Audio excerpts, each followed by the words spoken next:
Hello बच्चों, तो यहाँ पर हमें स्टेटमेंट वाइज क्वेश्चन गिवन है। कह रहा है कि स्टेटमेंट 1 कह रहा है कि molarity of pure water if its density is 0.90 gram पर M L at 90 degree C is 50 mm molar. ठीक है, सपोज मैंने ले लिया 1 लीटर सॉल्यूशन। 1 लीटर सॉल्यूशन में मेरा क्या होगा, देखो पहले तो मैं यहाँ पर मोलैरिटी की क्या लिख लेता हूँ, definition, mathematical definition, number of moles of solute divide by volume of solution in liter। तो मैंने यहाँ पे 1 लीटर सपोज कर लिया कि मेरा सॉल्यूशन है 1 लीटर सॉल्यूशन, और यहाँ पे केवल प्योर वाटर है। प्योर वाटर मतलब यही हमारा क्या काम कर रहा है, सॉल्यूट का काम कर रहा है, यही हमारा सॉल्वेंट का काम कर रहा है। तो यहाँ पे मेरा अगर 1 लीटर वाटर है तो इसका मास कितना हो जाएगा, मास देख लेते हैं। 1 लीटर वाटर का हमारा मास है, ये हो जाएगा 1000 ml। अगर मैं इसको करूँ 1000 ml इंटू इसकी डेंसिटी से मल्टीप्लाई करूँ 0.90 ml सॉरी ग्राम पर ml। तो ये क्या हो गया, ml से ml कैंसिल आउट हो जाएगा, यहाँ से मेरा जाएगा 900 ग्राम।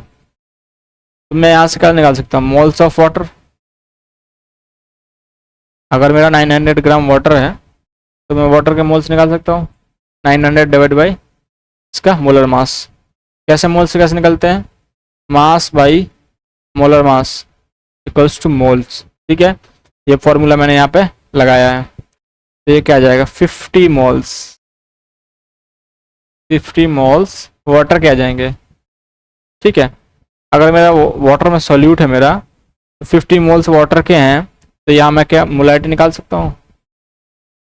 मोलैरिटी मेरी हो जाएगी 50 मोल्स, मोलैरिटी क्या होती है, मोल्स ऑफ सॉल्यूट। लिख लेता हूँ मैं दोबारा formula, moles of solute divide by ये हो जाएगा volume of solution, volume of solution. तो 50 मोल, ठीक है, और सॉल्यूशन का वॉल्यूम कितना है 1 लीटर। तो ये क्या हो जाएगा 50 मोलर सॉल्यूशन, इसकी ये क्या आ जाएगी, मोलैरिटी आ जाएगी वाटर की। वाटर की मोलैरिटी है 50। तो पहला स्टेटमेंट तो हमारा बिल्कुल सही है। ठीक है, दूसरा स्टेटमेंट कह रहा है कि molarity of pure liquids and solids are given by molar mass divided by density. अब देख लेते हैं यहीं पर ही। अब ये कह रहा है कि सेकंड स्टेटमेंट कह रहा है कि मोलर मास मोलैरिटी बराबर होती है, ये कह रहा है कि मोलर मास मेरा वाटर के लिए कितना है 18। ठीक है, डिवाइड बाय इसकी डेंसिटी। तो देखो यहाँ पे कुछ आ रहा है क्या, 9 दूनी 20, ये तो 20 आ रहा है, 20 मोलर।